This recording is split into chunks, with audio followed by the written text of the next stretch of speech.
July 19, 20, 21వ తారీఖులలో సింహరాశి వారు ఒక స్త్రీ మిమ్మల్ని రహస్యంగా తలుచుకుంటూ ఉంది. అలానే ఏ స్త్రీ రహస్యంగా తలుచుకుంటూ ఉంది, ఎందుకు ఆ స్త్రీ మిమ్మల్ని రహస్యంగా తలుచుకుంటుందో ఈ వీడియో. నమస్కారం అండి అందరికీ. మనలో చెప్పుకోలేని ఎన్నో రకాలైనటువంటి సమస్యలు ఉంటాయి. కుటుంబ సమస్యలు, ఆర్థిక సమస్యలు, అనారోగ్య సమస్యలు, అలానే ప్రేమ సమస్యలు, సంతాన సమస్యలు, అత్త కోడళ్ళ మధ్య ఎటువంటి సమస్యలు ఉన్నా, కోర్టు సమస్యలు, చదువు, భార్య భర్తల మధ్య సమస్యలు, మానసిక సమస్యలు, నరదృష్టి కోసం, లక్ష్మి నిలవకపోవటం, అలానే లక్ష్మి నిలకడగా లేకపోవటం, సంతానం కలగకపోవటం, గృహ శాంతి లేకపోవటం, గ్రహాల దోషాలు తొలగిపోవటానికి పరిష్కారం చేయబడును. శ్రీ లక్ష్మీ అమ్మవారి జ్యోతిష్యాలయం స్త్రీ వశీకరణం మరియు పురుష వశీకరణం చేయబడును. ఎటువంటి సమస్యలకు అయినా గురువు గారు ఫోన్ కాల్ ద్వారానే జ్యోతిష్యం చెప్పబడును. గురూజీ బాలాజీ గారు, వీరి యొక్క సెల్ నెంబర్ వచ్చేసి 9014162580. కుటుంబ సమస్యలు, ఆర్థిక సమస్యలు, ప్రేమ, పెళ్ళి, కోర్టు సమస్యలు, సంతానం, మానసిక సమస్యలు, ఇలా ఎవరితో చెప్పుకోలేనటువంటి ఎన్నో సమస్యలకి పరిష్కార మార్గాన్ని చూపిస్తారు గురువుగారు. నమ్మకంతో ఒక్కసారి సంప్రదించి మీ సమస్యలను తొలగించుకోండి. తెలుసుకుందాం.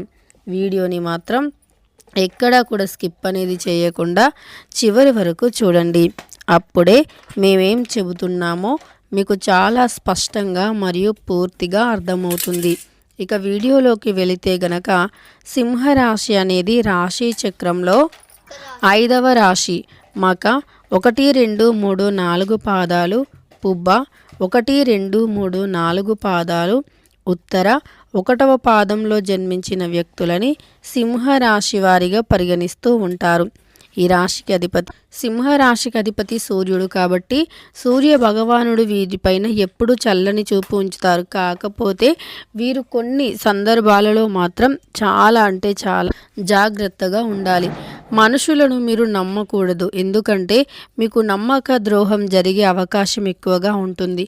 అందులోనూ ఈ రాశి వారేంటంటే, వీరికి ఏదైనా సరే అంటే అందరూ మంచివారే, అందరిలో మనం కలిసిపోవాలి, మంచిగా ఉండాలి అనేటటువంటి ఆలోచన ఎక్కువగా ఉంటుంది. కానీ వీరిలాగా అందరూ ఆలోచిస్తారని పొరపాటు పడతారు. వీరిలాగా అందరూ ఆలోచించారు. ఎవరి ఆలోచనలు వారికి ఉంటాయి. మోసం చేయాలి అని ఈ రోజుల్లో చాలా ఎక్కువ మంది చూస్తూ ఉన్నారు. అందుకే మోసపోకుండా ఉండడానికి మాత్రమే ప్రయత్నించండి. ఈ రోజుల్లో మంచివారంటూ చాలా రేర్గా ఉన్నారు. ఎవరి స్వార్థాన్ని వారే చూసుకుంటూ ఉన్నారు. అలాంటి రోజుల్లో కూడా ఏ స్వార్థము లేకుండా మీరు చాలా సున్నితంగా, ప్రశాంతంగా ఉండటం, అలానే ప్రశాంతంగా ఉండటం తప్పు కాదు, కానీ అందరినీ గుడ్డిగా నమ్మటం చాలా తప్పు, పొరపాటే. ఎందుకు అంటే తర్వాత చాలా బాధపడాల్సి వస్తుంది మళ్ళీ మీరు ఈ విషయాన్ని చాలా సీరియస్గా తీసుకోవాలి. ఎందుకంటే మీరు బంధాలకు, బంధుత్వాలకి చాలా విలువని ఇస్తూ ఉంటారు. మిమ్మల్ని దూరం నుండి చూసిన వారికి ఇది అర్థం కాకపోవచ్చు, కానీ మిమ్మల్ని దగ్గర నుండి చూసిన వాళ్ళకి మాత్రం ఇది చాలా స్పష్టంగా అర్థమవుతుంది. మీరంటే ఏంటో తెలిసిన వ్యక్తులకి మీ గురించి చాలా బాగా అర్థమవుతుంది. సింహరాశి వారికి కోపం కాస్త ముక్కు మీదే ఉంటుంది, కానీ సున్నితంగా ఉంటారు. కోపం అనేది ఎక్కడ రావాలో అక్కడే వస్తుంది. ఈ సింహరాశి వారిని దూరం నుండి చూసిన వ్యక్తులు ఏమనుకుంటారంటే, వీరు చాలా కోపిష్టివారు అనుకుంటారు. కానీ చాలా మంచి మనసుని కలిగి ఉన్నటువంటి వ్యక్తులు, మంచి చెడు తెలిసినటువంటి వ్యక్తులు, అందరి మంచి గురించి, అందరి బాగోగుల గురించి ఆలోచించేటటువంటి వ్యక్తులు. వీరి గురించి ఎప్పుడూ కూడా తక్కువగా అంచనా వేయకూడదు. ఎందుకంటే వీరు చాలా మంచివారు, కానీ వీరు అందరినీ ఇట్టే నమ్మేస్తూ ఉంటారు. మంచితనం చాలా ఎక్కువగా ఉంటుంది. వీరి మంచితనం వల్ల మోసపోయే అవకాశం కూడా ఎక్కువగా ఉంటుంది. వీరు చాలా మంచివారు, కానీ ఈ అతి మంచితనం కూడా చాలాసార్లు సమస్యలను తెచ్చిపెడుతూ ఉంటుంది. అతి మంచితనం కూడా ఈ రోజుల్లో ఒక శాపంలాగే మారిపోయింది. మీరు అందరూ బాగుండాలి అని అందరి మంచితనం గురించి ఆలోచిస్తారు, కానీ మీ మంచితనాన్ని, మీ సహాయాన్ని, మీ యొక్క అన్ని రకాలుగా మీరు ఎవరికైతే ఏ విధంగా ఉపయోగపడతారో అలా మిమ్మల్ని అన్ని రకాలుగా ఉపయోగించుకున్న తర్వాత చివరికి మిమ్మల్నే అంటే ఒక మోసగాళ్ళలాగా ఒక మోసగత్తెల్లాగా మీరే ఒక చెడ్డవారిలాగా సింహరాశిలో జన్మించిన వ్యక్తులు తమకంటూ ఒక గొప్పతనాన్ని కూడా సృష్టించుకుంటారు. వారికి మంచి పేరు అనేది ఒకటి ఉంటుంది. అందరితోని సరదాగా నవ్వుతూ మాట్లాడతారు. ఈ సింహరాశి వారితో కాసేపు మాట్లాడితే చాలు కొంతమంది కష్టాల నుండి విముక్తిని పొందినట్లుగా భావిస్తారు. ఎందుకంటే వీరి మాట తీరు అలా ఉంటుందన్నమాట. చాలా మంచిగా మాట్లాడుతూ ఉంటారు. వీరి మాట తీరుతో అందరినీ కూడా ఆకట్టుకుంటారు. మంచి మనస్సు ఉంటుంది.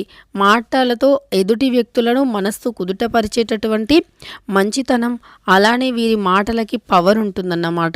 ఎందుకంటే ఎవరైనా చాలా బాధలో ఉండి చాలా కష్టాల్లో ఉండి వీరితో కాసేపు మాట్లాడితే ఆ బాధలు ఆ కష్టాలు ఇట్టే తీరిపోయినట్టు అనిపిస్తుంది. ఆ సమస్యల నుండి విముక్తి పొందినట్లే అనిపిస్తుందన్నమాట. ఎందుకంటే వీరు అందరి బాధను మనస్సులోకి తీసుకుంటారు. ధైర్యాన్ని చాలా చక్కగా చెప్తారు. ధైర్యం చెప్పి ఎదుటి వ్యక్తులను ముందుకు నడిపిస్తూ ఉంటారన్నమాట. అలాంటి వ్యక్తులు ఈ రాశిలో జన్మించినటువంటి వ్యక్తులు. వీరి జీవితంలో ఎన్నో కష్టాలను చవిచూసుకొని ఉన్నటువంటి వ్యక్తులు. ఎన్ని కష్టాలు ఉన్నా, ఎన్ని అడ్డంకులు ఉన్నా, ఎలాంటి సమస్యలు ఉన్నా సరే కానీ ఆ సమస్యలు, అడ్డంకులు మరియు మంచితనానికి మారు పేరు వీరని చెప్పుకోవచ్చు. ఈ రాశిలో జన్మించినటువంటి వ్యక్తులు అత్యంత మంచితనాన్ని కలిగి ఉంటారు. మామూలుగానే ఈ రాశిలో జన్మించినటువంటి వ్యక్తులకి ఎంతో మంచి పేరు అనేది ఉంటుంది సింహరాశి వారికి. ఎందుకంటే ఎవరికో ఒకరికి ఏదో ఒక హెల్ప్ అనేది చేస్తూనే ఉంటారు. తోచిన సహాయాన్ని కూడా అందిస్తూనే ఉంటారు. మామూలుగా వీరు ఎవరికైనా ఏ సమస్య అయినా వచ్చింది అని అనుకుంటే వెంటనే ముందుంటారన్నమాట. ఎందుకు అంటే కష్టాలను చూడలేరు, ఎదుటి వ్యక్తుల యొక్క కష్టాలను చూడలేరన్నమాట. వీరు ఏదైనా కష్టంలో ఉంటే వీరికి ఆదుకునేటటువంటి వ్యక్తులు కూడా చాలా ఎక్కువగానే ఉంటారు. ఎందుకంటే వీరందరినీ ఆదుకుంటారు కాబట్టి వీరిని కూడా ఎవరైనా సరే ఆదుకోవడానికి ముందుకు వస్తూ ఉంటారు, ముందడుగు వేస్తూ ఉంటారు. అలానే తమ జీవితంలో ఎన్నో కష్టాలను, సమస్యలను ఎదుర్కొని ముందడుగు వేసి అనుకున్నది సాధించినటువంటి వ్యక్తులన్నమాట. అలాంటి సింహరాశి వారు చాలా ధైర్యవంతులు. వీరు ఎన్ని కష్టాలు వచ్చినా ధైర్యాన్ని మాత్రం కోల్పోరన్నమాట. ఇది చాలా మంచి విషయం. ఎన్ని కష్టాలు వచ్చినా సరే ధైర్యాన్ని కోల్పోరు. ధైర్యం చాలా ఉన్నటువంటి వ్యక్తులు.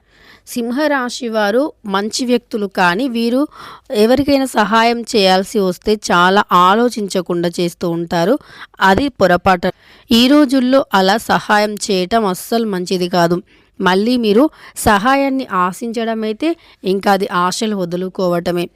మీరు ఎవరికైనా సహాయం చేస్తే అంటే మీరు అప్పుగా ఇచ్చిన డబ్బులనైనా సరే అండి, అవి మళ్ళీ మీ చేతికి వచ్చేంత వరకు కూడా వాటిపైన ఓప్స్ అనేవి పెట్టుకోకపోవటమే చాలా మంచిది. ఈ రోజులు అలా ఉన్నాయి. డబ్బు వారి అవసరానికి తీసుకునేటప్పుడు మంచిగానే తీసుకుంటారు, కానీ మళ్ళీ మీ అవసరానికి అడుగుతున్నప్పుడే వారి యొక్క అసలు రంగు బయటికి వస్తుంది. కనీసం మిమ్మల్ని లెక్క కూడా చేయరు. అలానే మిమ్మల్ని పట్టించుకోరు. మీరు ఏం చేస్తున్నారు ఏంటి అసలు ఏది కూడా పట్టించుకోరన్నమాట. మీరు ఎంత కష్టాల్లో ఉన్నా, మళ్ళీ మీరు ఎంత సమస్యల్లో ఉన్నా సరే కనీసం మీరు కష్టాల్లో ఉన్నారని చెప్పి మిమ్మల్ని మీరు ఇచ్చిన మొత్తం కాకపోయినా అందులో కొంచెం డబ్బుని కూడా మీకు ఇవ్వలేకపోతూ ఉంటారు. మరి కావాలి అని అలా చేస్తారో లేదా ఎలా చేస్తారో అది వారికి తెలుసు, కానీ మీకు మాత్రం ఇలా ఉంటుంది. కాబట్టి మీరు ఆలోచించి ఎవరికైనా సహాయం చేయండి. ఎవరికైనా సహాయం చేస్తున్నారు అని అనుకున్నప్పుడు కాస్త ఆలోచించండి. ముందు వెనక ఆలోచించి సహాయం చేయండి. నిజానికి ఈ రోజుల్లో అప్పు ఇవ్వటం కన్నా ఉంటే ఆ డబ్బులను బ్యాంకులో పెట్టుకోవటం, ఫిక్స్డ్ డిపాజిట్ చేసుకోవటం చాలా బెటర్ అని చెప్పుకోవచ్చు. అంతే తప్ప మీరు డబ్బుని సహాయం చేయటం వీరికి ఇవ్వటం కన్నా కూడా. అలానే ఒక స్త్రీ అయితే మిమ్మల్ని రహస్యంగా తలుచుకుంటుంది. ఏదో మీతో ఒక రహస్యాన్ని పంచుకోవాలని చూస్తుంది. ఆ స్త్రీ అత్యంత త్వరలోనే మీకు కలిసే అవకాశం కూడా కనిపిస్తుంది. ఇష్టదేవత ఆరాధన చేయండి. మీ జీవితంలో నుండి కష్టాలు అన్నీ కూడా తొలగిపోతాయి. అలానే అదృష్టం కూడా కలిసి వస్తుంది. మీ జాతకంలో ఉండే అనేక రకాల సమస్యలు కూడా తొలగిపోతాయి. మీ జీవితంలో నుండి అనేక రకాల ఇబ్బందులు, సమస్యలు, కష్టాలు తొలగిపోవాలి అంటే మూగజీవులకి ఆహారాన్ని పెట్టడం, తోచినన్ని మంచి పనులు అంటే ఆకలితో ఉండేవారికి అన్నం పెట్టడం, ఇలాంటివి చేస్తూ ఉండండి. చాలా మంచి ఫలితాలు అనేవి ఉంటాయి. వీడియో నచ్చితే లైక్ చేయండి. ఇలాంటి మరెన్నో వీడియోస్ కోసం మన ఛానల్ని ఇప్పుడే సబ్స్క్రైబ్ చేసుకోండి.